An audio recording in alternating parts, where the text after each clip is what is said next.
Mixing lecturer physics अर्नीवाला 6 ਅੱਜ ਆਪਾਂ ਇਲੈਕਟ੍ਰੋਸਟੈਟਿਕਸ ਦੇ ਕੁਝ ਜਿਹੜੇ ਨੂਮੈਰੀਕਲ ਹੈ, ਕੁਝ ਟਾਈਪਸ ਆਫ ਦੀ ਨੂਮੈਰੀਕਲ ਹੈ ਜਿਹੜੀਆਂ ਉਹਨਾਂ ਬਾਰੇ ਆਪਾਂ ਡਿਸਕਸ ਕਰਾਂਗੇ। ਠੀਕ ਹੈ ਜੀ।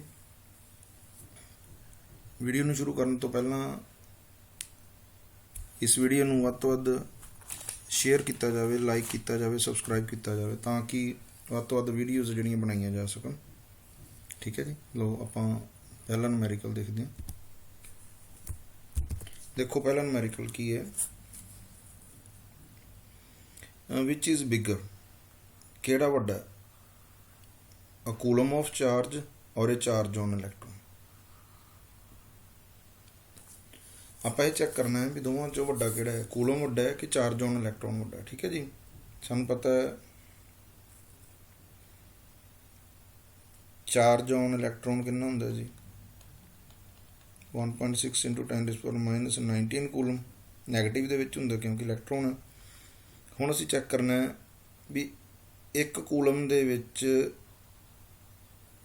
किन्ने इलैक्ट्रॉन है। सानूं पता है जिहड़ा कूलम है वो वड्डा है, बट असीं इहनूं शो करना चाहुंदे भी किन्ने इहदे विच, जे एक तो ज़्यादा इलैक्ट्रॉन इहदे विच होणगे तो इट मीनस चार्ज भी इहदे विच अपने कोल की होऊगा, ज़्यादा होऊगा। ठीक है जी। So from quantization of charge Q अपने को कहते बराबर होंगे जी ±NE। ठीक है जी। N number of electrons, E charge on electron, Q is the total charge. Here total charge is 1 coulomb. N की वैल्यू कैलकुलेट करनी, charge on electron is 1.6 × 10⁻⁻19। N की वैल्यू अपने को आ गई 1/1.6 × 10⁻⁻19। ठीक है जी। जो आप इनू सॉल्व करांगे तो अपने को रिजल्ट आऊगा 0.625 × 10⁻19। ठीक है जी। इनू आप जे इस तरह नाल भी लिख सकते हैं। ये N अपने को की डिनोट करता है, N अपने को डिनोट करता है भी इत्थे अपने को इन्ने इलैक्ट्रॉन है जिहड़े वो ट्रांसफर किए जाएंगे एक बॉडी तो दूसरी बॉडी तक, जेकर उन्होंने कितना चार्ज देना है 1 कूलम ऑफ द चार्ज। देखो बेटे इत्थे एक इलैक्ट्रॉन की गल हो रही है, इत्थे N इलैक्ट्रॉन है, इट मीनस 1 कूलम ऑफ जिहड़ा चार्ज है वो वड्डा ही होया क्योंकि उहदे विच इन्ने इलैक्ट्रॉन नूं एक बॉडी तो दूसरी बॉडी दे विच शिफ्ट करना पऊगा। कहण दा मतलब जो टोटल चार्ज आपां ये कह सकते हैं भी जिहड़ा कूलम है वो लार्जर वैल्यू है। हुण अपने कोल नैक्सट पार्ट का आंसर भी आप कढ़ लिया, how many electronic charges form 1 coulomb of the charge. How many मतलब किन्ने, आप N की वैल्यू इतने कैलकुलेट कर ली। 6.25 की फॉर्म कढ़ना तो उवें कढ़ लो, नहीं तो 625 × 10⁻11 नंबर ऑफ इलैक्ट्रॉन्स। इन्ने इलैक्ट्रॉन का जोड़े कंबाइन करके अपने को की बनाओगे एक कूलम ऑफ द चार्ज। कहने का मतलब इन्ने इलैक्ट्रॉन जो एक बॉडी तो दूसरी बॉडी के शिफ्ट होणगे ऑन रबिंग या इंडक्शन, जोड़े आप इलैक्ट्रोस्टैटिक्स के मैथड डिस्कस किए हुए एक बॉडी तो दूसरी बॉडी तो इलैक्ट्रॉन। ठीक है जी। जोड़े ट्रांसफर ऑफ इलैक्ट्रॉन होंगे तो पॉजिटिव चार्ज या नैगेटिव चार्ज जो कॉन्सैप्ट अपन पता है, इन्ने नंबर ऑफ इलैक्ट्रॉन है जोड़े अपने को ट्रांसफर करने चाहिए 1 coulomb of the charge. Clear होया कि नहीं। सो अपना क्वेश्चन की सी, दोनों चो वड्डा किहड़ा, which is bigger. So 1 coulomb is the bigger. ठीक है जी। Charge as compare to the charge on electron. ठीक है। लो जी नैक्सट न्यूमेरिकल देखो की है। नैक्सट न्यूमेरिकल अपने को की कहता है, estimate the number of electrons. Estimate the number of electrons कहना मतलब नंबर ऑफ इलैक्ट्रॉन्स दसने in 100 gram of the water. How much is the total negative charge on these इलैक्ट्रॉन्स।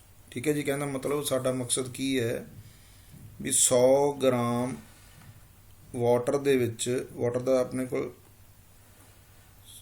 H2O असी रिप्रजेंट करते हैं वाटर में, इसका मतलब 100 ग्राम ऑफ दी H2O किन्ने नंबर ऑफ इलैक्ट्रॉन्स असी वो कैलकुलेट करने हैं।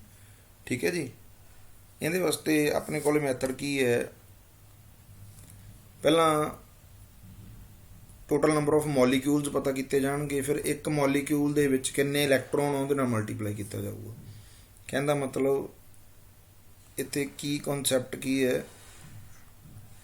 फर्स्टली की कैलकुलेट करो total number of molecules of water. जो total number of molecule of water अपने को कैलकुलेट हो जाएंगे, फिर ये कैलकुलेट करो भी वाटर मॉलीक्यूल ਦੇ ਵਿੱਚ ਕਿੰਨੇ ਨੰਬਰ ਆਫ ਇਲੈਕਟ੍ਰੋਨਸ ਹੈਗੇ ਆ, ਫਿਰ ਇਹਨੂੰ ਇਹਦੇ ਨਾਲ ਕੀ ਕਰ ਦਿੱਤਾ ਜਾਊਗਾ, ਮਲਟੀਪਲਾਈ। ਠੀਕ ਹੈ ਜੀ। ਹੁਣ ਟੋਟਲ ਨੰਬਰ ਆਫ ਮੋਲੀਕਿਊਲ ਕੱਢਣ ਦੇ ਲਈ ਕਿਹਦਾ ਸਹਾਰਾ ਲਿਆ ਜਾਵੇ, ਐਵੋਗੈਡਰੋ ਦੇ ਕਨਸੈਪਟ ਦਾ, ਜਿਹੜਾ ਆਪਣੇ ਕੋਲ ਕੀ ਉਹਦੇ ਵਾਸਤੇ ਕੱਢਿਆ ਜਾਵੇ, ਮੋਲੀਕੂਲਰ weight ਵਾਟਰ ਦਾ। ਠੀਕ ਹੈ ਜੀ। ਲਓ ਅਸੀਂ ਮੋਲੀਕੂਲਰ weight ਕੈਲਕੂਲੇਟ ਕਰਦੇ ਹਾਂ ਵਾਟਰ ਦੇ ਵਿੱਚ। ਜੇ ਆਪਾਂ ਚੈੱਕ ਕਰੀਏ ਆਪਣੇ ਕੋਲ ਕੀ ਹੈ, 2 ਹਾਈਡਰੋਜਨ ਹੈ ਤੇ 1 ਆਕਸੀਜਨ ਦਾ ਜਿਹੜਾ ਐਟਮ ਹੈ, 2 ਕੰਬਾਈਨ ਕਰਕੇ ਬਣਾਉਂਦੇ ਆ। ਹਾਈਡਰੋਜਨ ਦਾ ਆਪਣੇ ਕੋਲ ਸਿੰਬਲ ਕੀ ਹੈ, H11। ਠੀਕ ਹੈ ਜੀ। ਮੋਲੀਕੂਲਰ weight ਹੈ ਜਿਹੜਾ ਇਹਦਾ 1। ਆਕਸੀਜਨ ਦਾ ਆਪਣੇ ਕੋਲ ਕੀ ਹੈ, 816। ਇਹਦੇ ਵਿੱਚ weight ਕਿੰਨਾ ਹੈ, 16। ਹਾਈਡਰੋਜਨ ਦੇ ਕਿੰਨੇ ਐਟਮ ਹੈ, 2। ਸੋ ਵਾਟਰ ਦੇ ਵਿੱਚ ਮੋਲੀਕੂਲਰ weight ਆਪਣੇ ਕੋਲ ਕੀ ਹੋ ਗਿਆ, 2 ਗੁਣਾ 1 ਹਾਈਡਰੋਜਨ ਵਾਸਤੇ, ਕਿਉਂਕਿ ਹਾਈਡਰੋਜਨ ਦਾ 1 ਸੀ, 2 ਮੋਲੀਕੂਲ 2 ਐਟਮ ਸੀਗੇ, ਪਲੱਸ ਆਕਸੀਜਨ ਦਾ 1 ਹੈ, 16। ਤੇ ਇਹਦਾ ਮਤਲਬ ਮੋਲੀਕੂਲਰ weight ਕਿੰਨਾ ਆ ਗਿਆ ਆਪਣੇ ਕੋਲ ਜੀ, 18 ਗ੍ਰਾਮ। ਕਿੰਨਾ ਆ ਗਿਆ ਆਪਣੇ ਕੋਲ, 18 ਗ੍ਰਾਮ। ਆਪਣਾ ਮੈਥਡ ਕੀ ਕਹਿੰਦਾ ਵੀ ਪਹਿਲਾਂ ਟੋਟਲ ਨੰਬਰ ਆਫ ਮੋਲੀਕੂਲ ਕੱਢੋ। ਠੀਕ ਹੈ ਜੀ। ਐਵੋਗੈਡਰੋ ਦਾ ਕਨਸੈਪਟ ਕੀ ਕਹਿੰਦਾ ਹੈ, ਉਹ ਕਹਿੰਦਾ ਹੈ ਅਕੋਰਡਿੰਗ ਟੂ ਐਵੋਗੈਡਰੋ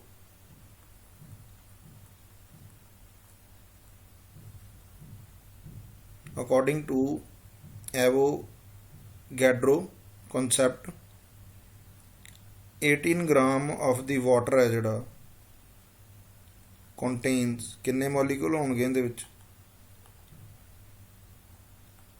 6.023 × 10⁻23 ਇਹ ਮੋਲੀਕੂਲ ਹੋਣਗੇ। ਠੀਕ ਹੈ ਜੀ। 1 ਗ੍ਰਾਮ ਦੇ ਵਿੱਚ ਕਿੰਨੇ ਮੋਲੀਕੂਲ ਹੋਣਗੇ, 6.023 × 10⁻23 ਡਿਵਾਈਡ ਬਾਈ 18। ਆਪਾਂ ਨੂੰ ਕਿੰਨੇ ਗ੍ਰਾਮ ਚਾਹੀਦੇ, 100 ਗ੍ਰਾਮ 'ਚ। 100 ਗ੍ਰਾਮ 'ਚ ਕਿੰਨੇ ਮੋਲੀਕੂਲ ਹੋਣਗੇ ਜੀ, 6.023 × 10⁻23 ਡਿਵਾਈਡ ਬਾਈ 18 ਮਲਟੀਪਲਾਈ ਬਾਈ 100। ਇਹ ਆਪਣੇ ਕੋਲ ਕੀ ਆ ਗਏ ਜੀ, ਇਹ ਆ ਗਏ ਮੋਲੀਕੂਲ। ਹੁਣ ਆਪਣਾ ਕਨਸੈਪਟ ਕੀ ਸੀ, total number of molecule of water calculate ਕਰੋ, ਆਪਾਂ ਕਰ ਲਏ। ਉਸ ਤੋਂ ਬਾਅਦ ਕੀ ਹੈ, ਇੱਕ ਵਾਟਰ ਮੋਲੀਕੂਲ ਦੇ ਵਿੱਚ ਕਿੰਨੇ ਇਲੈਕਟ੍ਰੋਨਸ ਹੈ, ਕਿਉਂਕਿ ਅਸੀਂ ਕੀ ਕੈਲਕੂਲੇਟ ਕਰਨਾ ਚਾਹੁੰਦੇ ਸੀ, ਟੋਟਲ ਨੰਬਰ ਆਫ ਇਲੈਕਟ੍ਰੋਨਸ। ਠੀਕ ਹੈ ਜੀ। ਇਹਨੂੰ ਆਪਾਂ ਯੂਜ਼ ਕਰਨਾ। ਨਾਓ number of electrons in H2O molecule। ठीक है जी। हाइड्रोजन 2 हाइड्रोजन है ਤੇ 1 ਆਕਸੀਜਨ ਹੈ ਵਾਟਰ ਦੇ ਵਿੱਚ। ਹਾਈਡਰੋਜਨ ਦਾ ਸਿੰਬਲ ਕੀ ਹੈ, H11। ਇਹਦੇ ਚ ਨੰਬਰ ਆਫ ਇਲੈਕਟ੍ਰੋਨ ਕਿੰਨੇ, 1। ਆਕਸੀਜਨ ਦਾ ਆਪਣੇ ਕੋਲ ਕੀ ਹੈ, 816। ਇਹਦੇ ਵਿੱਚ ਕਿੰਨੇ ਇਲੈਕਟ੍ਰੋਨ ਹੈ, 8। ਸੋ ਵਾਟਰ ਮੋਲੀਕੂਲ ਦੇ ਵਿੱਚ ਟੋਟਲ ਨੰਬਰ ਆਫ ਇਲੈਕਟ੍ਰੋਨ ਕਿੰਨੇ, 2 ਹਾਈਡਰੋਜਨ ਸੀ ਤਾਂ 2 ਗੁਣਾ 1। ਆਕਸੀਜਨ ਦਾ 1 ਮੋਲੀਕੂਲ ਸੀ, ਕਿੰਨੇ ਇਲੈਕਟ੍ਰੋਨ ਹੈ, 8। ਤਾਂ ਕਿੰਨੇ ਆ ਗਏ, 10 ਇਲੈਕਟ੍ਰੋਨ। ਇੱਕ ਮੋਲੀਕੂਲ ਦੇ ਵਿੱਚ ਕਿੰਨੇ ਇਲੈਕਟ੍ਰੋਨ ਹੈ, 10। ਤੇ 100 ਗ੍ਰਾਮ ਦੇ ਵਿੱਚ ਅਸੀਂ ਕੱਢਨੇ ਟੋਟਲ ਨੰਬਰ ਆਫ ਇਲੈਕਟ੍ਰੋਨ ਕਿੰਨੇ, ਤਾਂ ਆਪਾਂ ਕੀ ਕਰਾਂਗੇ, ਇੰਨੇ ਮੋਲੀਕੂਲ ਦੇ ਵਿੱਚ ਕਿੰਨੇ ਇਲੈਕਟ੍ਰੋਨ ਹੋਣਗੇ, ਮਲਟੀਪਲਾਈ ਬਾਈ 10। ਸੋ ਜਿਹੜਾ ਕੁਐਸਚਨ ਆਪਾਂ ਨੂੰ ਪੁੱਟ ਕੀਤਾ ਗਿਆ, ਸੋ 100 gram of water contains electron equal to 6.023 into 10⁻23 divide by 18 multiply ਬਾਈ 100 ਪਹਿਲਾਂ ਹੀ ਸੀਗਾ, ਮਲਟੀਪਲਾਈ ਬਾਈ 10। ਠੀਕ ਹੈ ਜੀ। ਜਦੋਂ ਅਸੀਂ ਇਹਨੂੰ ਸੋਲਵ ਕਰਾਂਗੇ, ਸੋਲਵ ਕਰਨ ਤੋਂ ਬਾਅਦ ਸਾਡੇ ਕੋਲ ਕਿੰਨਾ ਰਿਜ਼ਲਟ ਆਏਗਾ, 3.35 into 10⁻25। ਠੀਕ ਹੈ ਜੀ। ਇੰਨੇ ਨੰਬਰ ਆਫ ਇਲੈਕਟ੍ਰੋਨ ਆ ਜਿਹੜੇ ਉਹ 100 ਗ੍ਰਾਮ ਆਫ ਵਾਟਰ ਦੇ ਵਿੱਚ ਆਪਣੇ ਕੋਲ ਅਵੇਲੇਬਲ ਹੋਣਗੇ। ਠੀਕ ਹੈ ਜੀ। ਮੈਥਡ ਨੂੰ ਸਮਝੋ। ਜੇਕਰ ਇਸ ਤਰ੍ਹਾਂ ਦਾ ਕੋਈ ਵੀ ਆਪਣੇ ਕੋਲ ਨੂਮੈਰੀਕਲ ਆਉਂਦਾ ਜਿਹਦੇ ਵਿੱਚ ਕੋਈ ਕੁਆਂਟੀਟੀ ਦਿੱਤੀ ਹੋਈ ਹੈ ਤੇ total number of electrons calculate ਕਰਨ ਲਈ ਕਿਹਾ ਗਿਆ, ਤਾਂ ਪਹਿਲਾਂ ਉਹ ਜੇਕਰ ਐਟਮ ਹੈ ਤਾਂ ਐਟਮ ਤੋਂ ਸਿੱਧਾ ਹੀ ਕੈਲਕੂਲੇਟ ਹੋ ਜਾਵੇਗਾ, ਉਹਦੇ 'ਚ ਇਲੈਕਟ੍ਰੋਨਿਕ ਚਾਰਜ ਕੈਲਕੂਲੇਟ ਕਰਕੇ ਮਲਟੀਪਲਾਈ ਕਰ ਦਿਓ। ਜੇ ਉਹ ਮੋਲੀਕਿਊਲ ਹੈ ਤਾਂ ਪਹਿਲਾਂ ਉਸ ਮੋਲੀਕਿਊਲ ਨੂੰ ਕੈਲਕੂਲੇਟ ਕਰਨ ਲਈ ਮੋਲੀਕੂਲਰ weight ਕੈਲਕੂਲੇਟ ਕੀਤਾ ਜਾਵੇ। ਜਦੋਂ ਮੋਲੀਕੂਲਰ weight ਕੈਲਕੂਲੇਟ ਹੋ ਜੂ ਫਿਰ ਐਵੋਗੈਡਰੋਜ਼ ਨੰਬਰ ਲਾ ਕੇ ਉਹਦੇ ਵਿੱਚ ਕਿੰਨੇ ਨੰਬਰ ਆਫ ਮੋਲੀਕਿਊਲਸ ਹੋਣਗੇ ਉਹ ਕੈਲਕੂਲੇਟ ਕੀਤੇ ਜਾਣ। ਫਿਰ ਜਿੰਨੇ ਗ੍ਰਾਮ ਦੇ ਵਿੱਚ ਕੈਲਕੂਲੇਟ ਕਰਨ ਨੂੰ ਕਿਹਾ ਗਿਆ ਉਹਦੇ ਨਾਲ ਮਲਟੀਪਲਾਈ ਕਰ ਦਿੱਤਾ ਜਾਵੇ 1 ਗ੍ਰਾਮ ਦੀ ਵੈਲਿਊ ਕੱਢ ਕੇ। ਅੱਗੋਂ ਇਲੈਕਟ੍ਰੋਨ ਕੈਲਕੂਲੇਟ ਕਰਨੇ ਹੈ ਤਾਂ ਇੱਕ ਮੋਲੀਕਿਊਲ ਦੇ ਵਿੱਚ ਕਿੰਨੇ ਇਲੈਕਟ੍ਰੋਨ ਹੋਣਗੇ ਉਹ ਕੈਲਕੂਲੇਟ ਕਰ ਲਿੱਤੇ ਜਾਣ ਤੇ ਉਹਨੂੰ ਮਲਟੀਪਲਾਈ ਕਰਕੇ ਜਿਹੜਾ ਫਾਈਨਲ ਰਿਜ਼ਲਟ ਹੈ ਜਿਹੜਾ ਸਾਡੇ ਕੋਲ ਆ ਜੂ। ਠੀਕ ਹੈ ਜੀ, ਉਮੀਦ ਕਰਦੇ ਹਾਂ ਤੁਹਾਨੂੰ ਕਲੀਅਰ ਹੋ ਗਿਆ ਹੋਵੇਗਾ। ਨੈਕਸਟ ਨਿਊਮੈਰੀਕਲ ਦੇਖੋ ਆਪਣੇ ਕੋਲ ਕੀ ਹੈ, ਕੀ ਕਹਿੰਦਾ ਹੈ 2 fixed point charges, 2 fix point charges ਕਿਹੜੇ ਕਿਹੜੇ ਹੈ +4e and +e unit are separated by a distance a. Where should the third charge be placed for it? ਆ ਪੁਆਇੰਟ ਧਿਆਨ ਨਾਲ ਨੋਟ ਕਰਨਾ। for it ਦਾ ਮਤਲਬ ਉਹ ਵਾਲਾ ਚਾਰਜ ਜਿਹਨੂੰ ਤੁਸੀਂ ਪਲੇਸ ਕੀਤਾ ਟੂ ਬੀ ਇਨ ਇਕੁਇਲਿਬਰੀਅਮ। ਠੀਕ ਹੈ ਜੀ, ਜਿਹੜਾ ਚਾਰਜ ਪਲੇਸ ਕੀਤਾ ਉਹ ਕਿੰਦੇ ਵਿੱਚ ਹੋਵੇ, ਇਕੁਇਲਿਬਰੀਅਮ ਦੇ ਵਿੱਚ ਹੋਵੇ। ਉਹ ਆਪਣੇ ਕੋਲ ਕਹਿੰਦੇ ਵਿੱਚ ਹੋਵੇ ਇਕੁਇਲਿਬਰੀਅਮ ਦੇ ਵਿੱਚ ਹੋਵੇ। ਲਓ ਦੋ ਚਾਰਜ ਹੈ ਆਪਣੇ ਕੋਲੇ, ਇੱਕ ਚਾਰਜ ਆਪਣੇ ਕੋਲ ਕੀ ਹੈ +e, ਠੀਕ ਹੈ ਜੀ, ਦੂਸਰਾ ਚਾਰਜ ਆਪਣੇ ਕੋਲ ਕੀ ਹੈ +4e। कहना मतलब +4e ਤੇ e ਦੋ charges, these are separated by a distance of a, a ਨਾਲ ਇਹਨਾਂ ਨੂੰ ਆਪਣੇ ਕੋਲ ਸੈਪਰੇਟ ਕੀਤਾ ਗਿਆ। ਹੁਣ ਇੱਥੇ ਇੱਕ ਪੁਆਇੰਟ ਹੈ ਜਿਹੜਾ ਉਹ ਨੋਟ ਕਰਨ ਵਾਲਾ ਹੈ। ਦੇਖੋ ਜੀ, ਜੇਕਰ ਆਪਣੇ ਕੋਲ ਕੀ ਹੈ ਦੋਵੇਂ ਪੋਜ਼ਿਟਿਵ ਚਾਰਜ ਜਿਹੜੇ ਸਾਡੇ ਕੋਲ ਪਏ ਹੈ ਤਾਂ ਸਾਨੂੰ ਪਤਾ ਹੈ ਵੀ ਜੇਕਰ ਅਸੀਂ ਸੈਂਟਰ ਦੀ ਗੱਲ ਕਰੀਏ ਤਾਂ ਮੰਨ ਲਓ ਇੱਥੇ ਯੂਨਿਟ ਪੋਜ਼ਿਟਿਵ ਚਾਰਜ ਜੇ ਅਸੀਂ ਪਲੇਸ ਕਰਦੇ ਹਾਂ ਤਾਂ ਪੋਜ਼ਿਟਿਵ ਇਹਨੂੰ ਆਪਾਂ a ਕਹਿ ਦਈਏ, ਇਹਨੂੰ ਆਪਾਂ b ਕਹਿ ਦਈਏ, ਤਾਂ a ਕਰਕੇ ਜਿਹੜਾ ਵੀ ਚਾਰਜ ਇੱਥੇ ਪੋਜ਼ਿਟਿਵ ਪਿਆ ਹੋਊਗਾ ਇੱਥੇ ਟੈਸਟ ਚਾਰਜ ਦੇ ਉੱਪਰ ਜਿਹੜੀ ਫੋਰਸ ਲੱਗੂਗੀ ਤਾਂ ਉਹ ਇਸ ਡਾਇਰੈਕਸ਼ਨ ਦੇ ਵਿੱਚ ਉਹਨੂੰ ਰਿਪੈਲ ਕਰੂਗਾ a ਕਰਕੇ f of a, b point ਕਰਕੇ ਉਹ ਇਧਰਲੀ ਸਾਈਡ ਤੇ ਹੋਊਗਾ f ਆਫ b। ਇਹਦਾ ਮਤਲਬ ਜਿਹੜਾ ਆਬਜ਼ਰਵੇਸ਼ਨ ਜਿਹੜਾ ਵੀ ਤੁਸੀਂ ਚਾਰਜ ਲੈਣਾ, ਜੇਕਰ ਦੋ ਪੋਜ਼ਿਟਿਵ ਚਾਰਜ ਦਿੱਤੇ ਤਾਂ ਉਹਨਾਂ ਦੇ ਸੈਂਟਰ ਦੇ ਵਿੱਚ ਹੀ ਇਹ ਚਾਰਜ ਲਿਆ ਜਾਵੇ ਕਿਉਂਕਿ ਉੱਥੇ ਇਕੁਅਲ ਤੇ ਅਪੋਜ਼ਿਟ ਫੋਰਸ ਲੱਗੂਗੀ। ਬਟ ਜੇਕਰ ਇੱਕ ਪੋਜ਼ਿਟਿਵ ਚਾਰਜ ਹੈ ਤੇ ਇੱਕ ਨੈਗੇਟਿਵ ਚਾਰਜ ਹੈ, ਦੇਖੋ ਜੇ ਅਸੀਂ ਫਿਰ ਸੈਂਟਰ ਦੇ ਵਿੱਚ ਆਹ ਵਾਲੀ ਚੀਜ਼ ਕੱਢਣ ਦੀ ਕੋਸ਼ਿਸ਼ ਕਰਾਂਗੇ ਜਿੱਥੇ ਆਪਣੇ ਕੋਲ ਕੀ ਹੈ ਵੀ ਉਹ ਇਕੁਇਲਿਬਰੀਅਮ ਦੇ ਵਿੱਚ ਹੋ ਜੇ, ਤਾਂ ਇੱਥੇ ਯੂਨਿਟ ਚਾਰਜ ਅਸੀਂ ਪੁੱਟ ਕੀਤਾ ਪੋਜ਼ਿਟਿਵ ਇਧਰਲੀ ਸਾਈਡ ਤੇ। ਠੀਕ ਹੈ ਜੀ, ਇਹਨੂੰ ਆਪਾਂ a ਕਹਿ ਦਈਏ, ਉਸੇ ਤਰ੍ਹਾਂ ਨਾਲ ਇਹਨੂੰ ਆਪਾਂ b ਕਹਿ ਦਈਏ। ਨੈਗੇਟਿਵ, ਹੁਣ ਦੇਖੋ ਨੈਗੇਟਿਵ ਚਾਰਜ ਤੇ ਜਿਹੜਾ ਤੁਸੀਂ ਚਾਰਜ ਪਲੇਸ ਕੀਤਾ ਹੈ, ਨੈਗੇਟਿਵ ਚਾਰਜ ਇਹਨੂੰ ਪੋਜ਼ਿਟਿਵ ਨੂੰ ਆਪਦੇ ਵੱਲ ਅਟਰੈਕਟ ਕਰੇਗਾ, ਇਸ ਲਈ ਬੋਥ will be in the same direction so they will not cancel out each other. In that case ਆਪਣੇ ਕੋਲ ਕੀ ਹੋਊਗਾ, ਜਿਹੜਾ ਤੁਹਾਨੂੰ ਆਬਜ਼ਰਵੇਸ਼ਨ ਪੁਆਇੰਟ ਹੈ ਉਹ ਇਧਰਲੀ ਸਾਈਡ ਤੇ ਕਿਤੇ ਲੈਣਾ ਪਊਗਾ। ਠੀਕ ਹੈ ਜੀ, ਕਿਉਂਕਿ ਇਹ ਜਿਹੜਾ ਇੱਥੇ ਪੋਜ਼ਿਟਿਵ ਚਾਰਜ ਹੋਊਗਾ ਜਿਹੜਾ ਉਹ ਨੈਗੇਟਿਵ ਚਾਰਜ ਕਰਕੇ ਇੱਧਰ ਹੋਊਗਾ ਤੇ ਪੋਜ਼ਿਟਿਵ ਚਾਰਜ ਕਰਕੇ ਇੱਧਰ ਹੋਊਗਾ, ਤਾਂ ਹੀ ਜਿਹੜਾ ਨੈਟ ਇਫੈਕਟ ਹੈ 0 ਆਪਣੇ ਕੋਲ ਆਊਗਾ। ਠੀਕ ਹੈ ਜੀ, ਆਪਣੇ ਕੇਸ ਦੇ ਵਿੱਚ ਜਿਹੜਾ ਅਸੀਂ ਡਿਸਕਸ ਕਰ ਰਹੇ ਹਾਂ ਇਸ ਕੇਸ ਦੇ ਵਿੱਚ ਆਪਣੇ ਕੋਲ ਕੀ ਦੋਵੇਂ ਆਪਣੇ ਕੋਲ ਕੀ ਹੈਗਾ same type of the charges ਹੈ ਜਿਹੜੇ ਆਪਣੇ ਕੋਲ ਦਿੱਤੇ ਗਏ ਹੈ। ਠੀਕ ਹੈ ਜੀ, ਸੋ ਦੁਬਾਰਾ ਆਪਾਂ ਬਣਾਈਏ, let us take 2 charges which are fixed at distance a. Let the first charge is +4e and other charge is +e unit। ਦੋਵਾਂ ਦੇ ਵਿਚਕਾਰ ਦੀ ਦੂਰੀ ਕਿੰਨੀ ਹੈ a, it is given। ठीक है जी, which are separated by a distance a। where should the third charge be placed for it? for it ਦਾ ਮਤਲਬ ਉਸੇ ਚਾਰਜ ਦੀ ਜਿਹਨੂੰ ਪਲੇਸ ਕਰਨਾ ਹੈ to be in equilibrium। ਤਾਂ ਆਪਾਂ ਕੀ ਕੀਤਾ, let it is placed at point p which is at distance x। ਠੀਕ ਹੈ ਜੀ, which is at distance x from 4e। ਮੰਨ ਲਓ ਆਪਾਂ ਇਹਨੂੰ ਪੁਆਇੰਟ ਨੂੰ a ਕਹਤਾ, ਇਹਨੂੰ ਪੁਆਇੰਟ ਨੂੰ b ਕਹਤਾ। ਹੁਣ p ਪੁਆਇੰਟ ਦੇ ਉੱਪਰ ਜਿਹੜਾ ਚਾਰਜ ਤੁਸੀਂ ਪਲੇਸ ਕੀਤਾ ਹੈ ਇਹ ਕੀ ਹੋਣਾ ਚਾਹੀਦਾ, ਇਕੁਇਲਿਬਰੀਅਮ ਦੇ ਵਿੱਚ ਹੋਣਾ ਚਾਹੀਦਾ। ਇਕੁਇਲਿਬਰੀਅਮ ਦਾ ਮਤਲਬ ਇਹਦੇ ਉੱਪਰ ਨੈਟ ਫੋਰਸ ਕਿੰਨੀ ਹੋਣੀ ਚਾਹੀਦੀ ਹੈ, 0 ਹੋਣੀ ਚਾਹੀਦੀ ਹੈ। ਠੀਕ ਹੈ ਜੀ, ਨੈਟ ਫੋਰਸ ਕੀ ਹੋਣੀ ਚਾਹੀਦੀ ਹੈ, 0 ਹੋਣੀ ਚਾਹੀਦੀ। ਜਿਵੇਂ ਹੁਣੇ ਅਸੀਂ ਗੱਲ ਕੀਤੀ ਸੀ ਵੀ ਇਹ ਪੋਜ਼ਿਟਿਵ ਚਾਰਜ ਹੈ ਤਾਂ ਆਹ +4e ਕੀ ਕਰੇਗਾ, ਇਹਨੂੰ ਰਿਪੈਲ ਕਰੇਗਾ ਤੇ ਇਹਦੇ ਉੱਪਰ ਜਿਹੜੀ ਫੋਰਸ ਲੱਗੇਗੀ f ਆਫ a ਇਸ ਡਾਇਰੈਕਸ਼ਨ ਦੇ ਵਿੱਚ, ਇਸ ਪੋਜ਼ਿਟਿਵ ਚਾਰਜ ਕਰਕੇ ਜਿਹੜਾ b ਪੁਆਇੰਟ ਹੈ ਇਹ ਵੀ ਇਹਨੂੰ ਕੀ ਕਰੇਗਾ, ਰਿਪੈਲ ਕਰੇਗਾ ਤੇ ਇੱਧਰ ਕਿਹੜੀ ਫੋਰਸ ਲੱਗੇਗੀ f of b। Both are acting in the opposite direction. Forces F of A ਤੇ ਐਫ ਆਫ ਬੀ ਇੱਕ ਦੂਸਰੇ ਨੂੰ ਬੈਲੈਂਸ ਜੇਕਰ ਕਰ ਦੇਣ ਤਾਂ ਪੀ ਪੁਆਇੰਟ ਦੇ ਉੱਪਰ ਜਿਹੜਾ ਚਾਰਜ ਪਿਆ ਉਹ ਵੀ ਆਪਣੇ ਕੋਲ ਕੀ ਹੋ ਜਾਏਗਾ, ਇਕੁਇਲਿਬਰੀਅਮ ਦੇ ਵਿੱਚ ਹੋ ਜਾਏਗਾ। ਇਹ ਸਾਡਾ ਇੱਥੇ ਜਿਹੜਾ ਕਨਸੈਪਟ ਹੈ, ਕਹਿੰਦਾ ਮਤਲਬ ਸਾਡਾ ਕਨਸੈਪਟ ਇਹ ਕਹਿੰਦਾ ਵੀ ਐਫ ਆਫ 4E ਉੱਪਰ ਜਿਹੜੀ ਫੋਰਸ ਐਗਜ਼ਰਟ ਕੀਤੀ ਜਾ ਰਹੀ ਹੈ 4E ਦੁਆਰਾ Q ਦੇ ਉੱਪਰ, ਠੀਕ ਹੈ ਜੀ, ਉਹ ਕਹਿੰਦੇ ਬਰਾਬਰ ਹੋਣੀ ਚਾਹੀਦੀ ਹੈ ਜਿਹੜੀ ਫੋਰਸ E ਦੁਆਰਾ ਐਗਜ਼ਰਟ ਕੀਤੀ ਜਾ ਰਹੀ ਹੈ Q ਦੇ ਉੱਪਰ। ਕਲੀਅਰ ਹੈ ਜੀ, ਇਹ ਆਪਣਾ ਕਨਸੈਪਟ ਹੈ। ਕੂਲਮਜ਼ ਲਾ ਦੀ ਵੈਲਿਊ ਆਪਾਂ ਪੁੱਟ ਕਰਨੀ ਹੈ ਅਕੋਰਡਿੰਗ ਟੂ ਕੂਲਮਜ਼ ਲਾ। ਸਾਨੂੰ ਪਤਾ ਵੀ 에ਅਰ ਦੇ ਵਿੱਚ ਦੋਵੇਂ ਚਾਰजेस ਪਏ ਤਾਂ ਫਾਰਮੂਲਾ ਕੀ ਹੋਊਗਾ 1/4πε0 4E ਕੇਸ ਦੇ ਵਿੱਚ Q1 Q2/r²। ਇੱਕ ਚਾਰਜ ਆਪਣੇ ਕੋਲੇ ਕੀ ਹੈ 4E, ਦੂਸਰਾ ਚਾਰਜ ਕੀ ਹੈ Q ਜਿਹੜਾ ਅਸੀਂ ਪਲੇਸ ਕੀਤਾ। ਦੋਵਾਂ ਦੇ ਵਿਚਕਾਰ ਦੀ ਦੂਰੀ ਹੈ ਜਿਹੜੀ ਅਸੀਂ ਆਪਦੇ ਅਕੋਰਡਿੰਗਲੀ ਲੈ ਰੱਖੀ ਹੈ। ਦੇਖੋ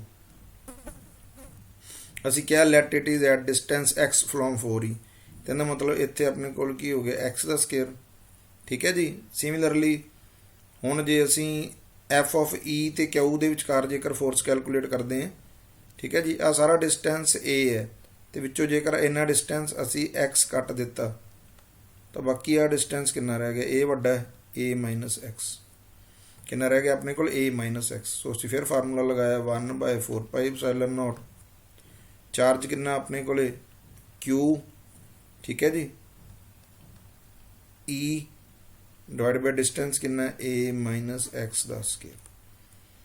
ਇਹ ਪੁਆਇੰਟ ਦੱਸੋ ਜੀ ਕਲੀਅਰ ਹੋਇਆ ਕਿ ਨਹੀਂ ਹੋਇਆ, ਠੀਕ ਹੈ ਜੀ। ਕਿਉਂਕਿ ਕਨਸੈਪਟ ਹੀ ਇਹ ਹੈ ਵੀ q ਚਾਰਜ ਹੈ ਜਿਹੜਾ ਉਹ ਇਕੁਇਲਿਬਰੀਅਮ ਦੇ ਵਿੱਚ ਹੈਗਾ। ਜੇਕਰ q ਚਾਰਜ ਨੇ ਇਕੁਇਲਿਬਰੀਅਮ ਦੇ ਵਿੱਚ ਹੈਗਾ ਤਾਂ ਉਹਦੇ ਉੱਪਰ ਨੈਟ ਫੋਰਸ ਹੈ ਆਪਣੇ ਕੋਲ q ਚਾਰਜ ਦੇ ਉੱਪਰ ਕਿੰਨੀ ਹੋਣੀ ਚਾਹੀਦੀ, 0 ਹੋਣੀ ਚਾਹੀਦੀ ਹੈ। 1/4πε0 1/4πε0 ਕੈਂਸਲ, q ਨਾਲ q ਕੈਂਸਲ, e ਨਾਲ e ਕੈਂਸਲ, ਇਹਦਾ ਮਤਲਬ ਸਾਡੇ ਕੋਲ 4/x² ਹੈ ਉਹ ਕਹਿੰਦੇ ਬਰਾਬਰ ਆ ਗਿਆ 1/a minus x², 1/a minus x², ਠੀਕ ਹੈ ਜੀ। ਕ੍ਰਾਸ ਮਲਟੀਪਲਾਈਂਗ ਕਰ ਸਕਦੇ ਹਾਂ ਪਰ ਇਹ ਕੁਆਡਰੇਟਿਕ ਇਕੁਏਸ਼ਨ ਬਣ ਜਾਏਗੀ, ਲੈਂਥੀ ਹੋ ਜਾਏਗਾ। ਇਸ ਲਈ ਪਹਿਲਾਂ ਆਪਾਂ ਕੀ ਕਹੀਏ, ਟੇਕਿੰਗ ਸਕੁਅਰ ਰੂਟ ਬੋਥ ਸਾਈਡਸ, ਟੇਕਿੰਗ ਸਕੁਅਰ ਰੂਟ ਬੋਥ ਸਾਈਡਸ, ਠੀਕ ਹੈ ਜੀ। ਇਹਦਾ ਸਕੁਅਰ ਰੂਟ ਆਪਾਂ ਜੇ ਲਵਾਂਗੇ, ਇੱਧਰ ਇਹਦਾ ਵੀ ਸਕੁਅਰ ਰੂਟ ਲਵਾਂਗੇ ਤਾਂ 4 ਦਾ ਸਕੁਅਰ ਰੂਟ ਆਪਣੇ ਕੋਲ ਕਿੰਨਾ ਆਵੇਗਾ 2, x² ਦਾ x ਡਿਵਾਈਡ ਬਾਈ 1 ਦਾ 1, a ਮਾਈਨਸ x² ਦਾ a ਮਾਈਨਸ x। ਹੁਣ ਜਿਹੜੀ ਆਪਣੇ ਕੋਲ ਇਕੁਏਸ਼ਨ ਹੈ ਉਹ ਕੁਆਡਰੇਟਿਕ ਨਹੀਂ ਬਣੇਗੀ, ਸਿੰਪਲੀ ਜਿਹੜਾ ਰਿਜ਼ਲਟ ਆਪਣੇ ਕੋਲ ਨਿਕਲ ਹੀ ਜਾਵੇਗਾ। ਕ੍ਰਾਸ ਮਲਟੀਪਲਾਈ ਕਰ ਦਈਏ ਤਾਂ x ਆਪਣੇ ਕੋਲ ਕਿੰਦੇ ਬਰਾਬਰ ਆਇਆ 2 × a ਮਾਈਨਸ x, ਇਹਨੂੰ ਮਲਟੀਪਲਾਈ ਕਰੀਏ ਬਣ ਗਿਆ 2a minus 2x is equal to x। x ਵਾਲੀਆਂ ਟਰਮ ਇੱਕ ਸਾਈਡ ਤੇ ਲੈ ਜਾਈਏ, x plus 2x is equal to 2a, 3x ਕਿੰਦੇ ਬਰਾਬਰ ਆ ਗਿਆ 2a ਦੇ, ਤੇ x ਸਾਡੇ ਕੋਲ ਕਿੰਦੇ ਬਰਾਬਰ ਆ ਗਿਆ 2a/3। ਇਹਦਾ ਮਤਲਬ for charge q to be in equilibrium, it should be placed at distance 2a/3 from +4e charge। Clear ਹੋਇਆ ਕਿ ਨਹੀਂ ਹੋਇਆ ਜੀ, ਠੀਕ ਹੈ ਜੀ। ਇਸ ਚੀਜ਼ ਨੂੰ ਧਿਆਨ ਦੇ ਵਿੱਚ ਰੱਖ ਲੈਣਾ। ਜੇਕਰ ਇਸ ਦੇ ਨਾਲ ਦੇ ਸਵਾਲ ਦੇ ਵਿੱਚ ਹੀ ਆਪਣੇ ਕੋਲੇ ਕੀ ਹੈ, ਇਹ ਸਾਰਾ ਆਪਾਂ ਸੋਲਵ ਕਰ ਲਿਆ, ਠੀਕ ਹੈ ਜੀ। ਜੇਕਰ ਆਪਣੇ ਕੋਲੇ ਇਹਦੇ ਵਿੱਚ ਥੋੜੀ ਜਿਹੀ ਚੇਂਜ ਕੀਤੀ ਹੁੰਦੀ ਤੇ ਉਸ ਦੇ ਵਿੱਚ ਆਪਣੇ ਕੋਲੇ ਇਸੇ ਕੁਐਸਚਨ ਨੂੰ ਆਪਾਂ ਇਸ ਤਰ੍ਹਾਂ ਲਿਖਿਆ, wear should the third charge B placed, ਇੱਥੇ ਫॉर ਇਟ ਟੂ ਬੀ ਇਕੁਇਲਿਬਰੀਅਮ ਦੀ ਥਾਂ ਤੇ ਲਿਖਿਆ ਹੁੰਦਾ so that system of 3 charges to be in equilibrium, ਠੀਕ ਹੈ ਜੀ। ਕੁਐਸਚਨ ਇਹਦੇ ਨਾਲ ਚੇਂਜ ਹੋ ਜਾਏਗਾ ਕਿਉਂਕਿ ਪਹਿਲਾਂ ਆਪਣੇ ਕੋਲ ਕੀ ਕਿਹਾ ਸੀ ਵੀ ਉਹ ਜਿਹੜਾ ਚਾਰਜ ਤੁਸੀਂ ਪਲੇਸ ਕਰਨਾ ਉਹ ਇਕੁਇਲਿਬਰੀਅਮ ਦੇ ਵਿੱਚ ਹੈ। ਹੁਣ system of 3 charges to be equilibrium, ਜੇਕਰ system of 3 charges to be equilibrium ਦੇ ਵਿੱਚ ਕਰਨਾ ਹੈ ਤਾਂ ਉਹਦੇ ਵਾਸਤੇ ਆਪਣੇ ਕੋਲੇ ਕੀ ਹੈ ਜਿਵੇਂ ਪਹਿਲਾਂ ਆਪਣੇ ਕੋਲ ਇਹ ਡਿਸਟੈਂਸ ਹੈ ਜਿਹੜਾ ਇਹ, ਉਹਦੇ ਵਿੱਚ ਇਸ ਤਰ੍ਹਾਂ ਦੇ ਨੂਮੈਰੀਕਲ ਦੇ ਵਿੱਚ ਕੀ ਹੋਏਗਾ, ਉਹਦੀ ਜਿਹੜਾ ਵੀ ਪੁਆਇੰਟ ਪਲੇਸ ਕੀਤਾ ਗਿਆ ਪੀ, ਜਿਵੇਂ ਮੰਨ ਲਓ ਪੀ ਪੁਆਇੰਟ ਦੇ ਉੱਪਰ ਅਸੀਂ ਕਿਊ ਪਲੇਸ ਕੀਤਾ, ਉਹਦਾ ਡਿਸਟੈਂਸ ਹੈ ਜਿਹੜਾ ਸਾਡੇ ਕੋਲ ਗਿਵਨ ਹੋਏਗਾ। ਜਿਵੇਂ ਆਪਣੇ ਕੇਸ 'ਚ ਅਸੀਂ ਉਹਨੂੰ ਕੀ ਕੈਲਕੂਲੇਟ ਕੀਤਾ ਸੀ 2a/3, ਇਹ ਡਿਸਟੈਂਸ ਆਪਣੇ ਕੋਲ ਗਿਵਨ ਹੋਏਗਾ। ਜੇ ਗਿਵਨ ਨਹੀਂ ਹੈਗਾ ਫਿਰ ਪਹਿਲਾਂ ਪੀ ਵਾਲਾ ਕਨਸੈਪਟ ਲਾ ਕੇ ਪੀ ਨੂੰ ਇਕੁਇਲਿਬਰੀਅਮ ਦੇ ਵਿੱਚ ਕਰਕੇ ਉਹਦੀ ਵੈਲਿਊ ਹੈ ਜਿਹੜੀ ਉਹ ਇੱਥੋਂ ਕੈਲਕੂਲੇਟ ਕਰ ਲਈ ਜੇ 2a/3 for system of 3 charges to be in equilibrium. तो किसी भी एक चार्ज के उपर जी नैट फोर्स है उन्होंने जीरो कर लिया जाए। किसी भी एक चार्ज के उपर मान लो जिवें 4e है, ये मान लो इधर आपां इहनूं क्लीयरली बनाइए +4e, इधर +e, इत्थे अपने कोल चार्ज की है q, इन्हां दोवां दे विचकार दी दूरी की है 2a/3 for the system to be equilibrium. किसी भी एक दे उपर नैट फोर्स जिवें इहदे ते इहदे विचकार दी फोर्स प्लस इहदे ते 4e दे विचकार दी फोर्स है जिहड़ा इन्हां दोवां दा जोड़ है वो 0 के बराबर होना चाहिए। कहण दा मतलब F ऑफ 4e ते Q plus F of 4e ते e, ये अपने कोल किहदे बराबर होना चाहिए 0 के बराबर होना चाहिए for the equilibrium of the charges. ये पॉइंट क्लीयर होया कि नहीं होया जी? ठीक है। जिवें मान लो इहदे उपर आपां कूलम्स ला लाइए तो 1/4πε0 Q1 Q2 4e into Q divide bye r²। तो इन्हां दोवां दे विचकार दी दूरी की सी 2a/3 दा स्केयर, ठीक है जी, प्लस इन्हां दोवां दे विचकार कूलम्स ला लाइए 1/4πε0 4e इंटू डिस्टेंस 4e ते e दे विचकार, 4e ते e दे विचकार देखो आ सारा डिस्टेंस आपां नूं कितना दिता होया सी a, ठीक है जी, a²। किंदे बराबर होना चाहिए 0 for a system of charges to be in equilibrium. Net force किसी भी एक दे उपर वो कितनी होनी चाहिए 0 होनी चाहिए सी, ठीक है जी। हुण असीं इहनूं जेकर सॉल्व करते हैं, इनू असी लिख लीए 4e into Q divide by 4πε0 into इनका स्केयर करिए तो 4a² थले 9 आ जाएगा, ऊपर चला जाएगा, ठीक है जी। ये रकम उधरली साइड पर लै जाइए -4e into e divide by 4πε0 a², ठीक है जी। 4πε0 नाल 4πε0 कट्टिया गया, 4e नाल 4e अपने को कैंसल हो गया, ठीक है जी। a² नाल a² अपने को जरा कैंसल हो गया। इधर अपने को किहड़ी टर्म बच गई, ठीक है जी 9q, तो इधरली साइड ते अपने को किहड़ी टर्म बच गई e। क्लीयर होया कि नहीं होया? जेकर असीं इहनूं सॉल्व करिए तो अपने को की आ गया 9q है जिहड़ा वो किहदे बराबर आ गया -4e। सो q दे उपर कितना चार्ज होवे -4e/9। इत्थे साडे कोल पिछले आर्टिकल दे विच साडे कोल क्यू असीं प्लेस कीता सी, उहदी वैल्यू नहीं कैलकुलेट कीती सी भी किन्नी होवे। इत्थे असीं उहदी क्यू दी वैल्यू भी कैलकुलेट कर ली भी नैगेटिव होना चाहिए charge for the system of the 3 charges to be in equilibrium, ठीक है जी। इस क्वेश्चन में इस तरह नाल घुमा के भी जिहड़ा रिप्रजेंट किया जा सकता है, ठीक है जी। उम्मीद करते हैं कि जिहड़े अज आपां सिंपल जे न्यूमेरिकल है जिहड़े कूलम्स ला या क्वांटाइजेशन ऑफ चार्ज के उपर कीते वो तुहानूं क्लीयर हो गए होणगे। नैक्सट टाइम आपां जिहड़े अपने को इलैक्ट्रिक फील्ड या इलैक्ट्रिक पोटैंशियल के उपर है जिहड़े अपने न्यूमेरिकल है वो आपां रिप्रजेंट करांगे, ठीक है जी। Thanks and have a nice day.